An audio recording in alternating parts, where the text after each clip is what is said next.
afternoon. I'm Sarah Holliday with news highlights from the Washington Watch news desk. Over the weekend, Israeli Special Forces conducted a daytime hostage rescue mission and successfully freed 4 Israelis who were kidnapped and held captive by the Hamas terrorist organization since last October.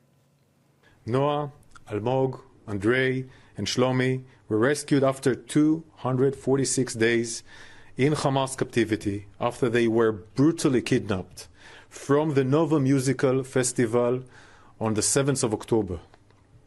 This was a high-risk complex mission based on precise intelligence conducted in daylight in 2 separate buildings deep inside Gaza.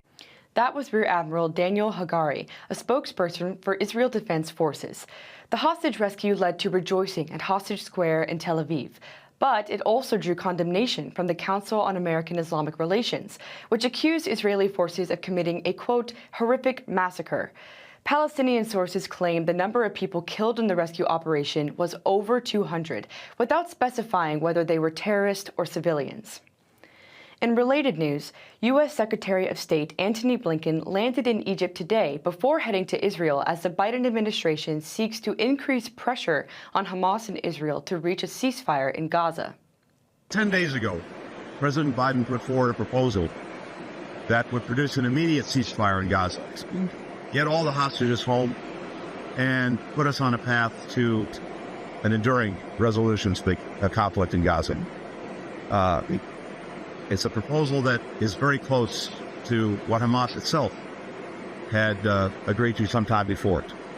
Since the president put the proposal forward, countries throughout the region and around the world, as well as international organizations, have all endorsed it. Israel has accepted it. And the only outlier in this moment, is Hamas. Blinken is set to travel to Jordan and Qatar this week and is expected to discuss with partners the need to reach a ceasefire agreement. In other international news, European Union elections were held over the weekend. The results shocked European left-wing party leaders as right-wing parties received a majority of the votes in numerous countries. This was seen especially in France, where Marine Le Pen's party received a projected 31.5% of the vote, the largest of any French political party. This result led French President Emmanuel Macron to dissolve the National Assembly, France's parliament, and to call for snap elections on June 30th and July 7th. This decision is serious, a hard one, but it is above all an act of confidence. Confidence in you, my fellow citizens, in the capacity of the French people to make the fairest choice for themselves and for future generations. Confidence in our democracy, so that a voice can be given to sovereign people. Nothing can be more Republican. This is better than any arrangement, any precarious solution. This is a time for much-needed clarification. Right-wing parties also won first place in Austria, and Italian Prime Minister Giorgia Meloni's right-wing party won first place in Italy's elections. Over in Spain, voters rejected the Socialist Prime Minister Pedro Sanchez and his Socialist Workers' Party, with the Conservative People's Party winning over 34% of the vote. And Germany and Belgium also saw a surge in support for right-wing parties. Belgian Liberal Prime Minister Alexander De Croo, a vocal opponent of former U.S. President Trump, announced he will resign as his governing coalition performed poorly. Meanwhile, in the United States, hundreds of pro-Palestine protesters, some openly supporting Hamas and other terrorist groups, surrounded the White House on Saturday. In addition to carrying signs, the protesters unspooled a long red banner to symbolize the red line that President Biden told CNN last month that if Israel crossed, would mean that the United States would not support them. Protesters also vandalized statues and assaulted at least one U.S. Park police officer who tried to protect a statue. And those are today's headlines. I'm Sarah Holliday. For more news and commentary, be sure to check out the Washington Stand at WashingtonStand.com. And follow us on social media for updates at FRC DC. Up next is Washington Watch with Tony Perkins. We'll see you tomorrow with more news.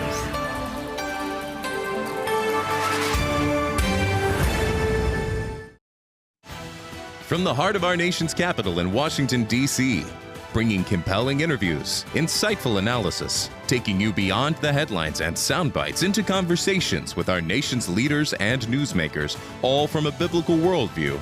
Washington Watch with Tony Perkins starts now. We're committed to getting the release of all the hostages, and we expect Hamas to release them all. But if they don't, we'll do whatever it takes to get them all back home. Good afternoon and welcome to Washington Watch. I'm your host, Tony Perkins. That was Israeli Prime Minister Benjamin Netanyahu on Saturday after Israeli special forces rescued 4 hostages from Gaza. Where the hostages were being held reveals why civilians are being killed. We'll get more on this daring daylight raid and the potential for a ceasefire agreement when Carolyn Glick, senior contributing editor of Jewish News Syndicate, joins us later in the program. Also over the weekend. This has been in place for 5 days now. What has the impact been? How many migrants have been turned away between those ports of entry? Martha, we're at a very early stage. Implementation, as you noted, has just begun. It's early. The signs are positive. Well, that was Homeland Security Secretary Alejandro Mayorkas on ABC this week. We'll talk about that. Also, will we see congressional action this week on holding Attorney General Merrick Garland in contempt of Congress for withholding information from Congress? Merrick Garland's done more damage to the credibility of the Justice Cabinet than Dr. Fauci did to the credibility of public health. I don't think anyone in America believes anything that Merrick Garland's saying when he says that the Department of Justice isn't political, they're not treating Republicans differently than they're treating Democrats, and that they've done anything improper or inappropriate with respect to the Biden investigation. That was Congressman James Comer, chairman of the House Oversight Committee. We're going to talk with Pennsylvania Congressman Scott Perry, who is a member of the Oversight Committee as well. And speaking of the so-called Department of Justice, a Texas surgeon who blew the whistle on a Texas hospital for secretly performing trans surgeries on minors has been indicted by the Department of Justice.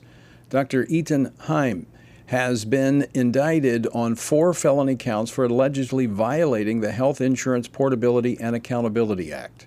They were there to instill fear, to intimidate, but as they were coming to find out, they knocked on the wrong door because that day we decided to fight. We knew that if we didn't do anything in that moment to fight back, that what kind of future are we delivering to our children? That was Dr. Heim in a May 31st interview discussing federal agents showing up at his home. We're going to talk with Roger Severino, former director of the Office for Civil Rights at the Department of Health and Human Services during the Trump administration.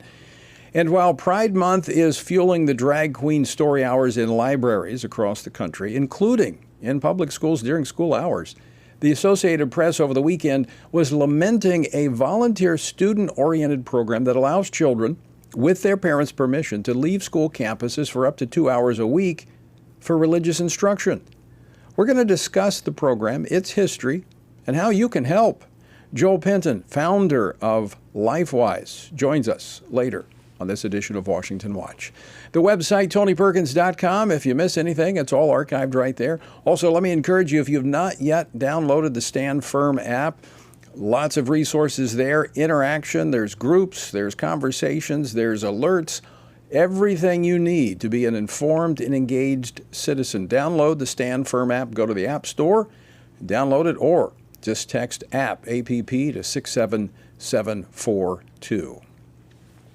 Both chambers of Congress will be in session this week, with the House of Representatives likely voting by midweek on holding Attorney General Merrick Garland in contempt of Congress for his refusal to turn over subpoenaed audio tapes of President Biden's interview with Special Counsel Robert Hur.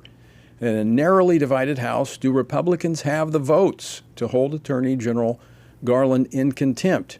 And does this move signify House Republicans will remain on offense against a weaponized Justice Department?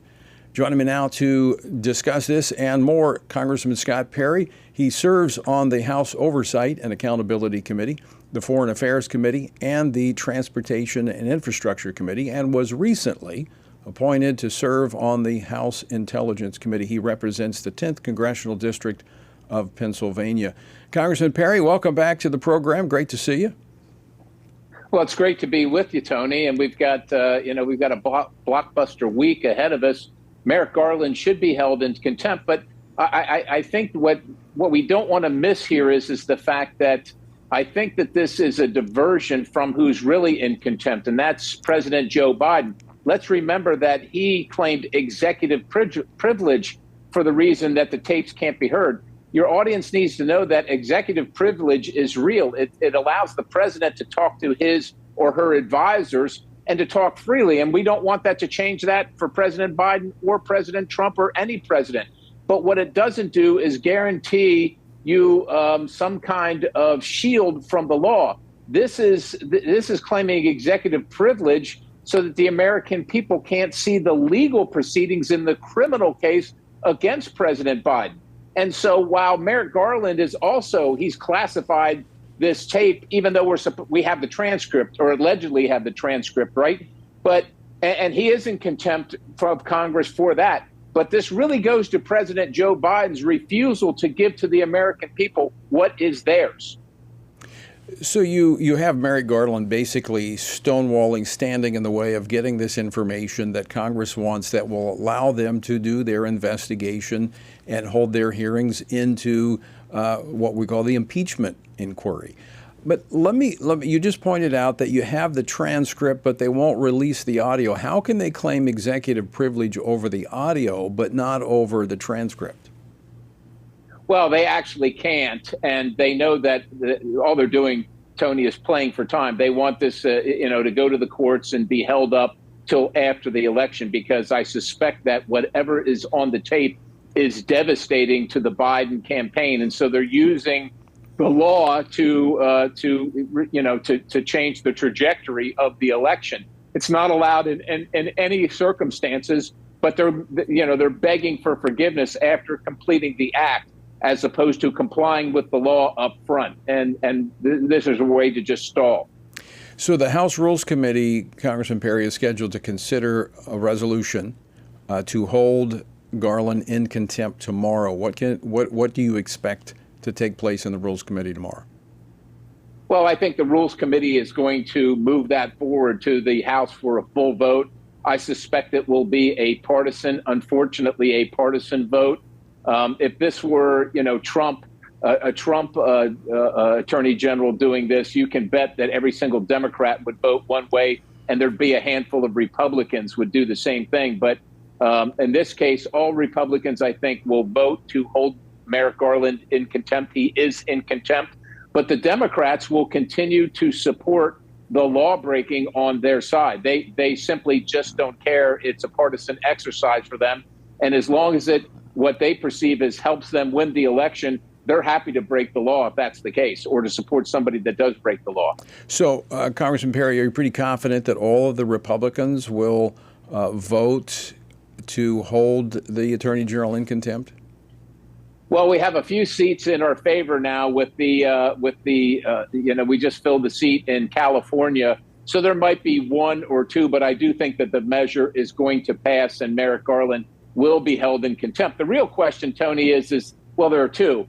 How does this reflect on Joe Biden? Because Joe Biden's really the problem. Merrick Garland is as well, but this really goes to Joe Biden. But the other thing is once we refer the contempt charge to Merrick Garland, he's probably not going to arrest himself. And so what is the House, what are the American people to do with a attorney general who's found in contempt of the law, in contempt of Congress? And the only thing, and I think it's unprecedented, would be for the sergeant at arms at the House's direction to go arrest Merrick Garland and put him in jail in the Capitol. And I don't think we've ever seen that.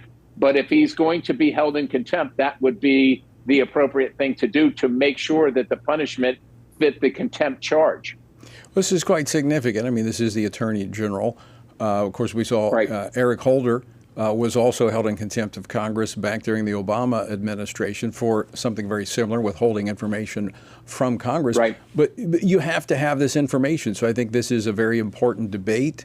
that is taking place, action, even though it may just be on the House side, just as it was with the impeachment of the Homeland Security Secretary, Secretary Mayorkas. In fact, this weekend, I played that clip of him saying, well, it's too early to tell whether or not this executive order is working. Is this executive order simply about election year politics because the administration, the Biden campaign, hemorrhaging support because Americans are concerned about the porous southern border? It's only about the election, Tony. We passed H.R. 2, the most significant border security bill ever to come out of Congress a year and a half ago. Chuck Schumer and the president don't even acknowledge it exists. If you actually read this executive order, number one is this could have been done on day one. As a matter of fact, they should have just and could have just left the Trump policies in place. And so they're acting like now, after a year and a half of his inability to do anything, suddenly now he can do something. He had the ability to do it all along. So that's number one. Number two, if you actually read the exceptions, I suspect more, not less, people are going to come to the southern border and now the northern border illegally, and they're not going to do anything about it except claim that they've done something about it. So that's all this is. This is just messaging. There's no teeth to this. There's no, more importantly, there's no intention to do anything about it. They just don't want to be held responsible for what they've done. And that's why they've taken this so-called executive action. Well, again, over the weekend, Mayorkas, I'm going to see if I have a clip of him making the claim that what is needed is Congress to act. That this is, and this is what the president's been saying, but they have the same tools. They have the very same tools that President Trump had, and he closed down the border. That's exactly right. And you can see that President Biden is feigning using the very same tools. And if you look at that interview that you played a clip of just a little bit longer, you will see that Martha Raddatz then says, oh, well, you've been trying to discourage people from coming to the border illegally all along, which is yet another just bald-faced lie from the press, a softball to Secretary Mayorkas, where they have literally for the last 3.5 years been encouraging. President Biden's on record for saying we're going to ask him to surge to the border. My goodness, it's really not. It's not good to lie, and it's really not good to lie to your friends. And in this case, he's lying to his bosses, all the American people who know that that is a lie. Congressman Perry, just got about 40 seconds left, but congratulations on your appointment to the House Intelligence Committee. You now have oversight of the intelligence gathering agencies, including the CIA and the FBI, but there's been some pushback to you and Congressman Ronnie Jackson joining the committee. Why? Well, first of all, I want to say thanks to Speaker Johnson and the chairman of the committee, Mike Turner. Look, I think Ronnie and I are very interested and anxious to get to work. We want our intelligence agencies to do a great job. We want them to be successful. We want them to thwart our foreign adversaries. That's their job. But Ronnie and I think members of the committee, want to make sure that they stay within the bounds of the Constitution. Now, I've been very vocal about that, and maybe some people on the committee just aren't as vocal about their support of that. But, I think that if they're going to spy on Americans, they should have a warrant. That's what's in our Constitution. And that's going to be what my vote reflects. And I think that concerns some people. Yeah, and I should point out, Congressman Perry, you're a retired general in the National Guard in Pennsylvania, so you know something about all of this. Congressman, always great to see you. Thanks so much for joining us today. Thank you, Tony. Have a great day. God bless you. All right, folks, stick with us. We're back with more Washington Watch after the break. Download the new Stand Firm app for Apple and Android phones today and join a wonderful community of fellow believers. We've created a special place for you to access news from a biblical perspective, read and listen to daily devotionals, pray for current events, and more. Share the Stand Firm app with your friends, family, and church members, and stand firm everywhere you go. Sometimes the headlines are overwhelming, and it feels like we're all alone and there is nothing we can do. That is exactly what the enemy wants us to believe. Reading through the Bible, there are many things that are counterintuitive. One of them is that God never uses a majority. it is always a minority devoted to the truth. Here at Family Research Council, we are grateful to stand side by side with other believers for the truth. And as a result, God is making a difference. When you partner with us, you are joining with Christians around the nation in standing together for the truth of God's Word, supplying pastors and parents and school boards with training and resources to stand up against the indoctrination of our children. Together, with God's help, we can preserve freedom for the next generation. Go to frc.org and become a STAND member today. All of us are born with the desire to find truth and meaning. Where did I come from? What happens when I die? While our answers to these questions may divide us, we are united in our need for the freedom to answer life's biggest questions and make life's biggest decisions for ourselves. That's why religious freedom matters for everyone. Religious freedom matters because the powerful have long wanted to control those who are less powerful. Religious freedom matters because the freedom of those who are different is often threatened by those who believe different is dangerous.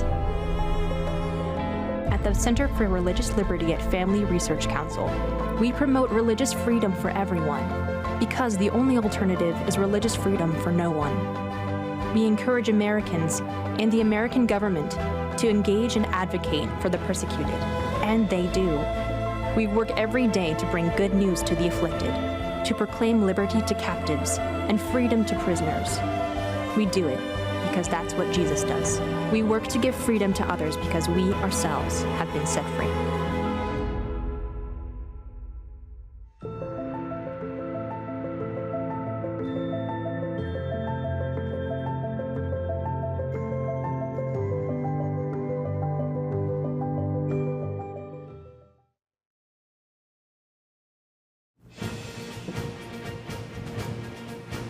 Welcome back to Washington Watch. I'm your host, Tony Perkins. Be sure and download the new Stand Firm app. You can find it in the App Store, or you can text APP to 67742. In yet another example of the Biden administration weaponizing the legal system, the Department of Justice recently indicted Dr. Ethan Heim, the whistleblower who exposed Texas Children's Hospital for secretly conducting transgender surgeries and treatments on minors. Now, the felony charges against Dr. Heim are related to an alleged violation of medical records laws. But, according to many familiar with the case, the documents disclosed did not contain identifiable patient information. If no laws were broken, was this indictment an effort to punish Dr. Heim by putting him through the process of having to defend himself? And was this indictment really an effort to silence the next potential whistleblower? Join me now to discuss the latest on this and more. Roger Severino, Vice President of Domestic Policy at the Heritage Foundation. He previously served as the Director of the Department of, or the Office, rather, of Civil Rights at Health and Human Services in the Trump administration. Roger, welcome back to Washington Watch. Thanks for having me, Tony. So the full nature of the charges have not been disclosed to Dr. Heim, who has a court appearance scheduled for next week. It is believed to fall under the Health Insurance Portability and Accountability Act, or HIPAA, in which you have extensive experience. So tell us, how could he have violated that by blowing the whistle on the hospital doing these secret surgeries on minors? Well, that is the $10,000 question, right? You can cooperate with law enforcement under HIPAA, and especially if there's no PII, personally identifiable information. So I was the nation's HIPAA regulator for 4 years under President Trump, and this is outrageous. We had never issued any sort of recommendation for prosecution for HIPAA violations, of which we had legions of them, because the criminal punishment is essentially a death sentence for doctors for a HIPAA violation, especially here where it's illegal to do these experimental surgeries on minors, and you have a good faith whistleblower trying to say, as a mandatory reporter, this is what's still going on in Texas Children's Hospital. And this is the weaponization of the federal government to have the DOJ, the Inspector General's office, knock on your door and to say, hey, what have you been doing to protect kids? And we're going to go after you for doing this under HIPAA, of all things.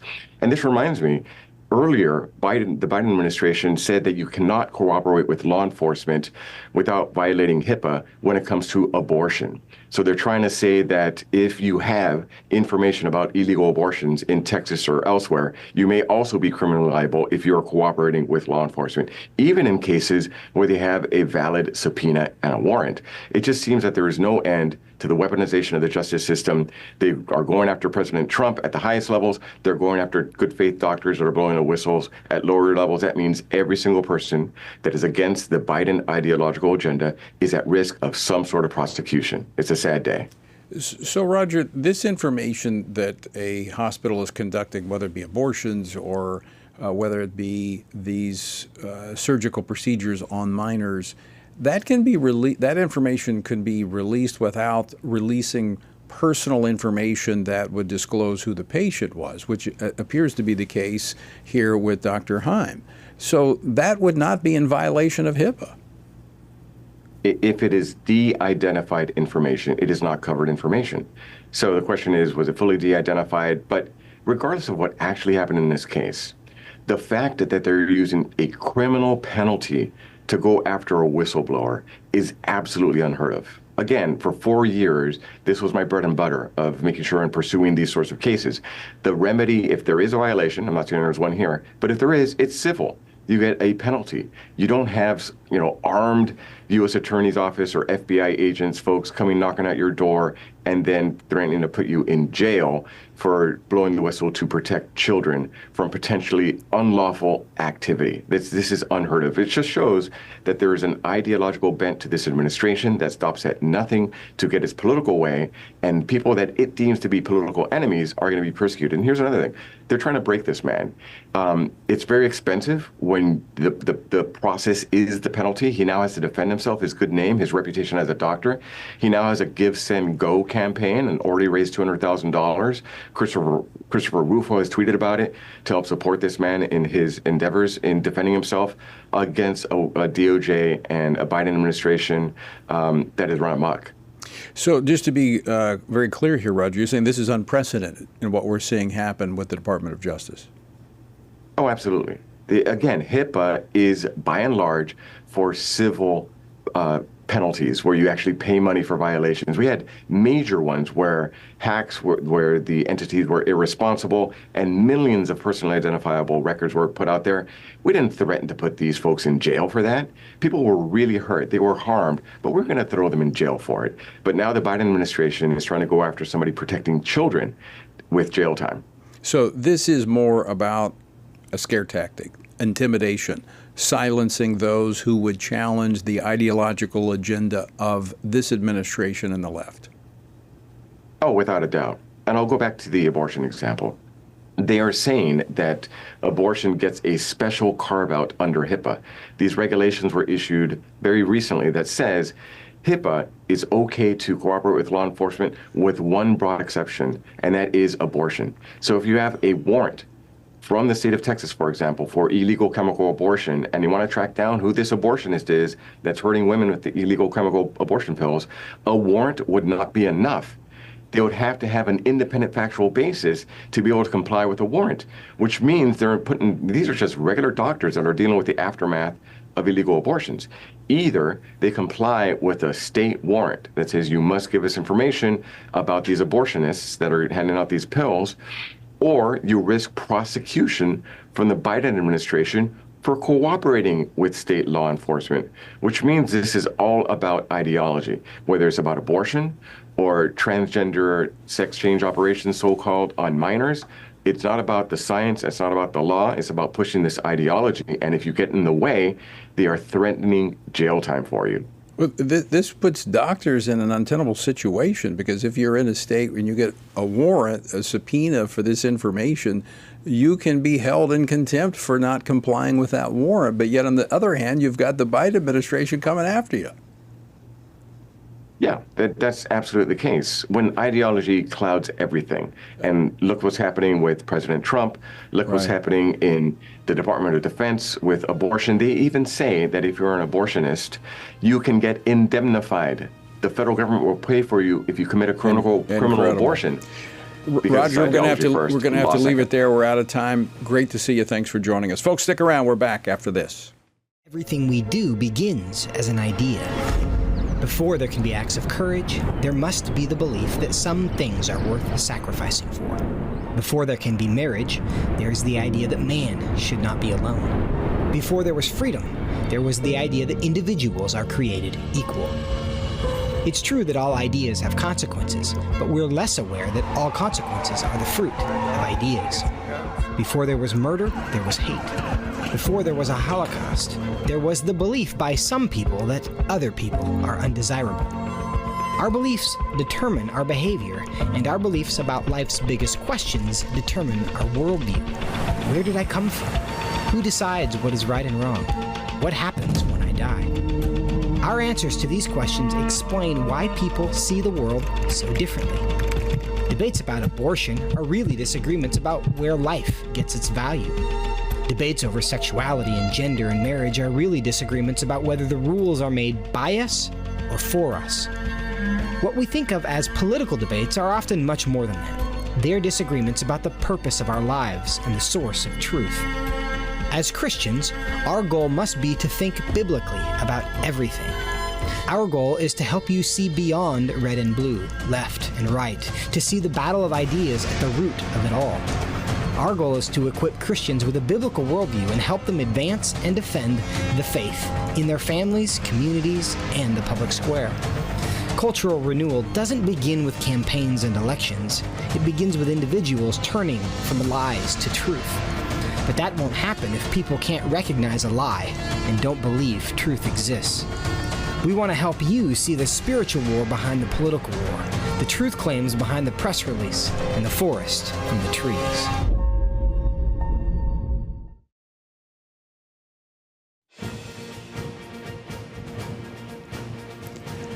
This is Washington Watch. I'm your host, Tony Perkins. Good to have you with us on this Monday. The website, tonyperkins.com. Be sure and check it out. So on this program, we've discussed LifeWise Academy, a Christian ministry that brings weekly Bible lessons to public school children during school hours through what is called time release of students. Now, this is something that goes back to a court decision in 1952, been around a long time. Now, the ministry has experienced phenomenal success, setting up chapters at more than 520 locations in 23 states. Next school year, reaching about 31,000 students with biblical teaching during the school day. Now, it's usually about an hour or two during the course of the week. But with that success comes a backlash from the legacy media, these anti-Christian groups, and even some state legislators. Recently, in fact, over the weekend, the Associated Press attempted a hit piece of concern about children receiving instruction from the Bible. You know, where's the concern about children being exposed to the sexualized messages of the LGBT agenda? And the fact that during Pride Month, many public libraries are doing these drag queen story hours, but yet they're lamenting children being released, going off of school property, no school dollars involved. This is simply ministries reaching out 1 to maybe 2 hours a week to help these kids. Well, joining me now to discuss this is Joel Penton. He's the founder and CEO of LifeWise Academy. Joel, welcome back to Washington Watch.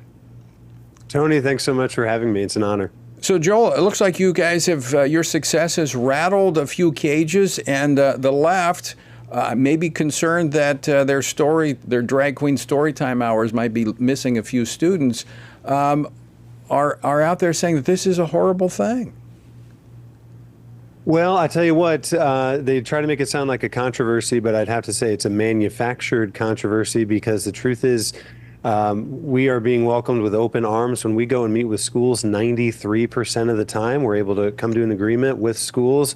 We have incredible responses from parents, from community members, but there is a small segment of our society, for whatever reason, really doesn't like to see the next generation in increasing numbers being taught the Word of God. Now, I want to take on some of the arguments laid out in this Associated Press article over the weekend. Some lamenting that, look, test scores are declining, literacy rates are on the decline. We can't afford to have kids missing out on instruction. Well, I tell you what, if people are concerned about literacy rates, if they're concerned about kids missing class, then they should love what we're doing with LifeWise Academy, because a third-party independent study shows that when LifeWise Academy is implemented, attendance goes up to the point there's a net increase in class time. For one, students who attend LifeWise typically miss zero class. It's at lunchtime or recess time, or it's library time. But even beyond that, kids are showing up for school that much more. They're spending a lot more time in class, which is why you're seeing behavior improve, you're seeing test scores improve. And so those with those concerns should love what we're doing. So Joel, are you saying that when kids are able to step outside of the school for an hour, maybe 2 hours a week, and hear a message that there's a God who made them and loves them, it gives them motivation to go to school and do their best? Well, absolutely. I mean, they're seeing the result, and it's not just me saying that. I mean, this is looking at publicly available data that kids are showing up more. In fact, we just heard from an inner city principal that said the one day out of the week that she hits her target attendance numbers, which is above 90%, is the day that they have LifeWise. She said that she has seen their disciplinary issues drop by 50%. So yes, I mean, it's not a surprise to us that when you invest the Word of God into the hearts of children, it produces fruit. And this is all done legally. Supreme Court decision going back to 1952. In fact, this has been going on for decades. Just not all schools have taken advantage of it, but now we've got ministries like yours that are focused on helping schools be able to allow students to have this experience. So here's what I want to ask you, Joel. I love it. I think it is so important that we talk to these kids during this very formative time in their life when their worldview is being formulated. How can people help you? Oh, I'm so glad you asked. The truth is that this can work anywhere across the country. As you mentioned, we are going to be live next year in over 500 schools across 23 states. Some of those are inner city, suburban, rural, and everyone who's listening right now can get involved. If you go to our website, lifewise.org, you can look up any school district in the nation. The way these things get started is through local people voicing their support. So you can find your local school. You can say, yes, I want this in my community. When we see 50 signatures in a community, then we begin the rest of the process of forming a steering committee, of going to the school, all of the many steps. But it starts with people saying, I want this in my community, and sharing it with everyone you know. If there was ever a time that our kids needed the ability to hear this messages that God created them, loved them, and they have a future, now is the time. Joel, I commend you for your work, and we're going to encourage people to check out the website and get involved in their local communities to see LifeWise come to their school. So, Joel, thanks so much for joining us today. Tony, thanks so much for having me. Absolutely. Folks, you know, we lament the bad things that are occurring, and there are a lot of them. But this is evidence of God at work. I mean, this ministry is growing by leaps and bounds, and there are others that are doing the same thing. I encourage you to go to the website, go to tonyperkins.com, follow the links over, go to LifeWise Academy. Find out more about how you can be involved in this and bring it to your local community. We need to reach these children with the love of the Lord Jesus Christ. Make it happen. All right, after the break, we're going to be joined by Carolyn Glick from Israel. Don't go away. More Washington Watch straight ahead.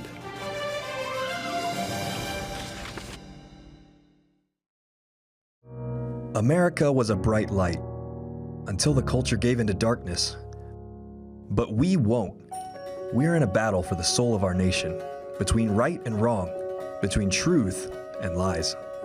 At a time when the mainstream media is blocking Americans from truth, millions are searching for a source of trustworthy news that shines a light in the darkness. At this time of great need, FRC is lighting the way forward. For 40 years, Family Research Council and its partners have stood together to advance and defend biblical truth in government and culture. Between our flagship broadcast program, Washington Watch with Tony Perkins, to our news outlet, The Washington Stand, FRC is providing believers across the country with news they can trust from a biblical worldview. When you stand with FRC, you help light the way forward for America and the next generation. Go to frc.org/give. Jesus said in John 15, "These things I've spoken to you, that my joy may remain in you, and that your joy may be full." In 2024, in these divided and uncertain times, how can this be possible? By abiding in Him through His Word. At Family Research Council, we want to help you do that, which is the reason for the Stand on the Word Bible reading plan. In just 10 to 15 minutes each day, you will have read the entire Bible in just 2 years. But more importantly, you will be abiding in Him daily. Find our Bible reading plan at frc.org/Bible. And join Tony Perkins each weekday for a 10-minute devotional inspired by the daily reading and designed to encourage you on this journey through the Bible. Listen on Apple Podcast, Spotify, and YouTube. And remember, the grass withers and the flower fades, but the word of our God will stand forever. Research has found that there are 59 million American adults who are a lot like you. There are millions of people around the country who are born again, deeply committed to practicing their faith, and believe the Bible is the reliable Word of God. But that's not all. They're also engaged in our government. They're voters. They're more likely to be involved in their community, and they're making a difference in elections. The problem is that a lot of them feel alone too. We want to change that. FRC wants to connect these 59 million Americans to speak the truth together, no matter the cost. If you want to learn more about this group and what it means to be a spiritually active, governance-engaged conservative, or if you want to find out if you are one of these sage cons yourself, join us. Go to frc.org/SAGECON, SageCon, to learn more. That's SAGECON, SageCon, to learn more.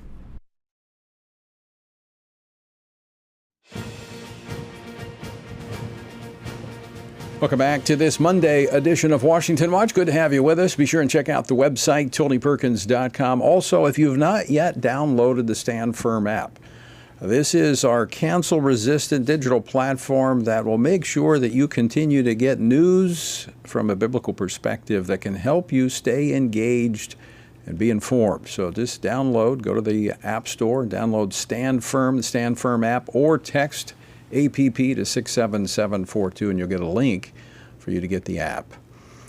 Our word for today comes from 2 Samuel chapter 19. Now all the people were in a dispute throughout all the tribes of Israel, saying, "The king saved us from the hand of our enemies. He delivered us from the hand of the Philistines. And now he is fled from the land because of Absalom. But Absalom, whom we anointed over us, has died in battle. Now therefore, why do you say nothing about bringing back the king?" You know, what does this tell us about people? Well, it tells us they're fickle. David is the one who saved them from their enemies, but then Absalom came along, wooed them with smooth talk and campaign promises, so they went with him until he was defeated, and now they're back to David. You know, public opinion shifts with the wind. While it might be instructive to know what people are feeling, you can't really say it's thinking, it's feeling. We shouldn't choose our course based on widespread public opinion, because chances are it's probably wrong. To find out more about our journey through the Bible, go to frc.org/Bible, or simply text Bible to 67742. That's Bible to 67742. In a daring raid on Saturday, the Israeli Defense Forces rescued 4 hostages held by Hamas since October the 7th. The effort to free the 4 hostages included heavy air and ground support and marked the IDF's largest rescue operation since the war against Hamas began in October. Now, this comes as U.S. Secretary of State Antony Blinken makes his 8th trip to the Middle East in another Biden administration push for a permanent ceasefire. But how could Israel possibly accept any deal that leaves Hamas in power and in control of Gaza? Joining me now to discuss this and more is Carolyn Glick. She is a senior contributing editor at the Jewish News Syndicate and host of the Carolyn Glick Show on JNS. Carolyn, welcome back to Washington Watch. Always great to see you. It's great to be back on your show, Tony. Thanks for having me. Well, I know watching the news over the weekend, a sigh of relief for many, a point of celebration as 4 Israelis came home after being held by Hamas. What do we know about the approximately 120 hostages who remain in captivity? Well, what we know is that 79 of them are presumed to be alive, and the rest of them are presumed to be dead. And we know that they're not being treated well. The 4 that were returned, that were rescued by our incredible commandos on Saturday, were telling of physical and psychological torture. They tried to brainwash them, force them to read verses from the Quran, and they subjected them to terror all the time. Their lives were in danger every minute. Noa Argamani, the woman who was freed on Saturday, was basically kept as a house slave by this very wealthy family in Gaza that would open her door anytime they wanted and demand that she clean here, clean there, do whatever. So, you know, they had the good fortune of being held in apartments rather than in the tunnels. So this is the plight of the hostages, that they are kept in horrible conditions and threatened all the time. Let's talk about that for just a moment, Carolyn, where as a result of the operation and the armed resistance that the Israeli Special Forces encountered, there were 200, according to Gaza's health ministry, there were 274 Palestinians killed in that operation. Now, that's just taking their numbers at face value. But should we be surprised by that if it's civilians that are actually holding these hostages? No, the men were being held by a family, the father of whom was a physician. This is the second time that we've had a situation where hostages were released that were being held by doctors. And the son and his wife also lived there along with the sister, and the husband, the son, is Al Jazeera reporter and is a former senior official of Hamas. So that's the 3 men were held by these civilians, a physician and a reporter. And Noa Argamani said that she was being held by a wealthy family as well. So these are civilians carrying out war crimes, and they're Hamas terrorists without uniforms. But they are Hamas terrorists to all intents and purposes. They're holding hostages. They're threatening their lives day in and day out for 8 months. So were the civilians all around them. They're essentially Hamas, because the people who were opening fire on the rescuers and on the hostages and on the evacuation vehicle, the people who killed the commander, our incredible hero, Arnon Zamora, who was buried yesterday, they were Hamas terrorists and civilians. And so, you know, from the Hamas health ministry's perspective, all terrorists are civilians. Everybody who Israel kills is a civilian. And even the AP, that's been parroting their numbers, had to reduce by 50% the number of women and children that are assessed to have been killed by Israeli forces, because they discovered that Hamas's Ministry of Health data are totally fabricated. And their methodology is just make-believe. And everybody's parroting them because it's convenient to believe that Israel is wantonly killing women and children, when, of course, the opposite is true, and that Hamas is the one that has been targeting innocent civilians since it was established in 1987. Well, Carolyn, it would sound like, you know, if every terrorist is a civilian, based on what we're seeing here, many civilians are terrorists in terms of their cooperation with Hamas. It's exactly right. I mean, you know, there were more civilians, that is, ununiformed women, children, men, who invaded Israel on October 7th, and there were uniformed Hamas terrorists. And these people, these innocent civilians, they took hostages, they raped women, they murdered children, they burned families alive. in house after house, the survivors of the kibbutz massacres were saying that the grown-ups gave the honors to burning families alive, to lighting up the houses on fire, to children as young as 9 years old, and that this was sort of their way of celebrating their murder of the Jews, was to let their children do it. And so, yes, this was a murderous assault, not only by Hamas, but by Palestinian society as a whole, which is why it's not that surprising that 85% of the Palestinians support October 7th, not only in Gaza, but in Judea and Samaria as well. So how close are we, Carolyn, to seeing Hamas as a military entity being dismantled? But then the second part to that question is, if you have a civilian population that has been radicalized with the ideology of Hamas, what are the next steps? So I think two things have to be borne in mind. What the Army assesses now, what I heard on the news tonight, is that they assess that it's going to be another 3 weeks or so of heavy action in Rafah, and that aside from that, the IDF is going to be going down to more low-intensity warfare against terror cells as opposed to conventional units, because most of the conventional units have been destroyed or massively degraded. And so most of the armed conflict that we're going to be seeing in Gaza is going to look more like counter-guerrilla warfare between IDF forces and Hamas terror cells. So that's what their assessment is right now.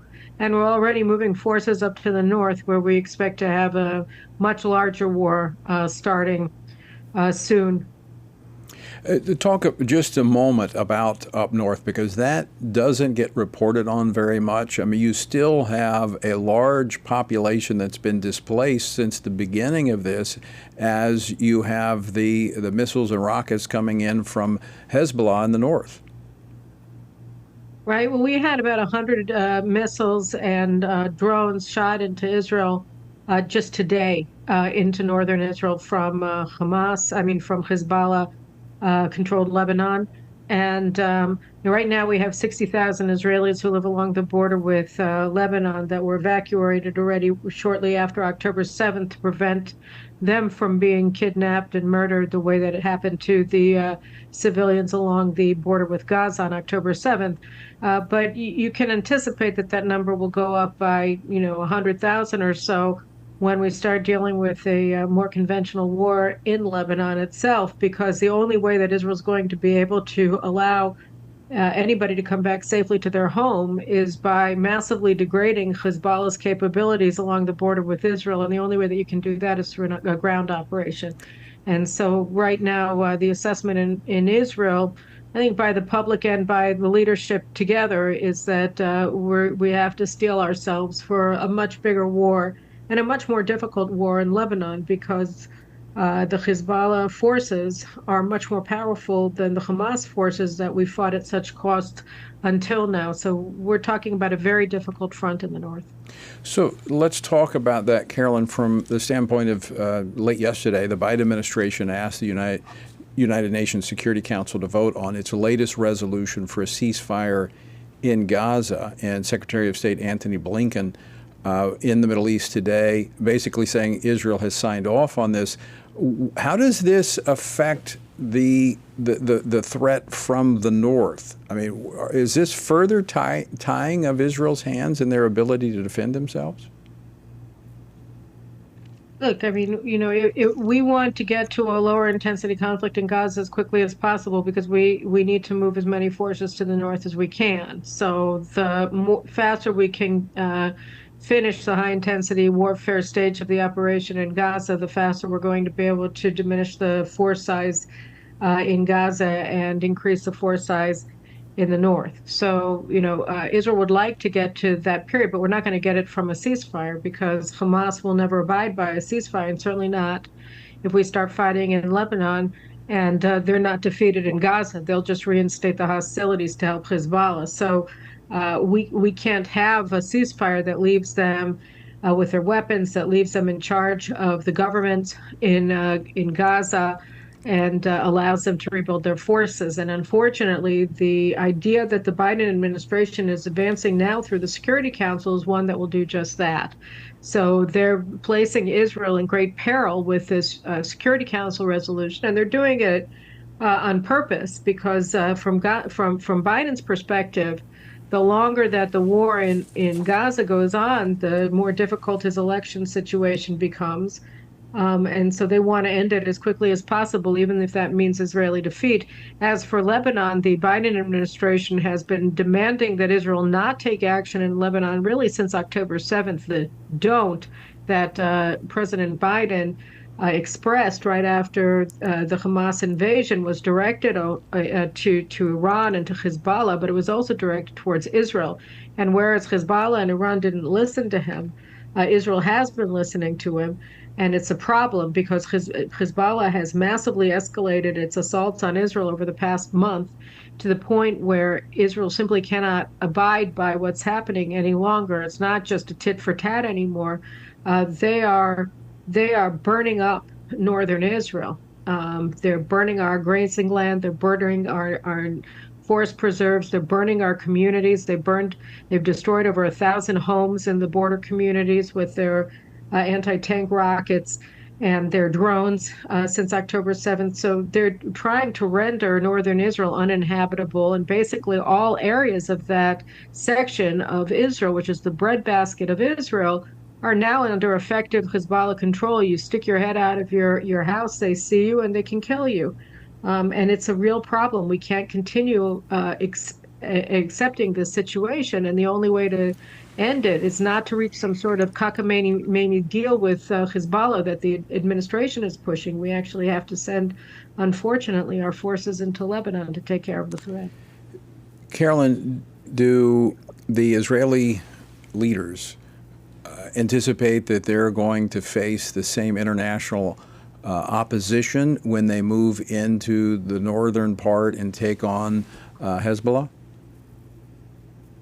Yes. And, I guess the one good thing that's come out of the international abandonment of Israel and support for Hamas against the Jewish state is that it's steeled the Israeli people and, to a degree, the Israeli leadership against this kind of international onslaught where, unbelievably, Hamas, this genocidal jihadist terrorist organization army that invaded Israel and slaughtered 1,200 and took 250 hostages, etc., is actually the side that the elites in the Western world support.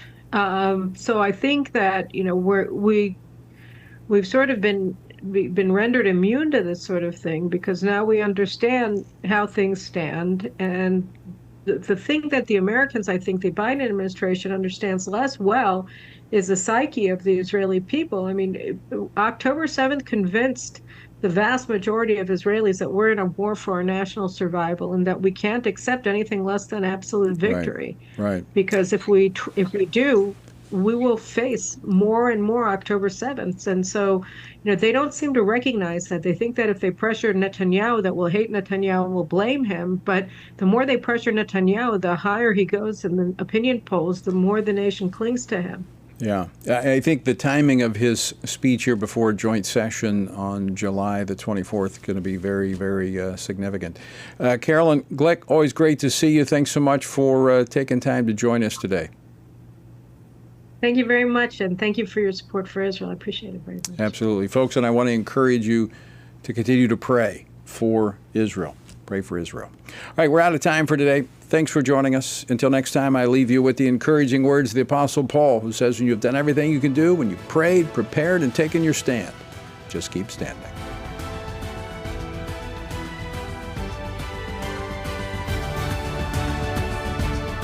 Washington Watch with Tony Perkins is brought to you by Family Research Council and is entirely listener-supported. Portions of the show discussing candidates are brought to you by Family Research Council Action.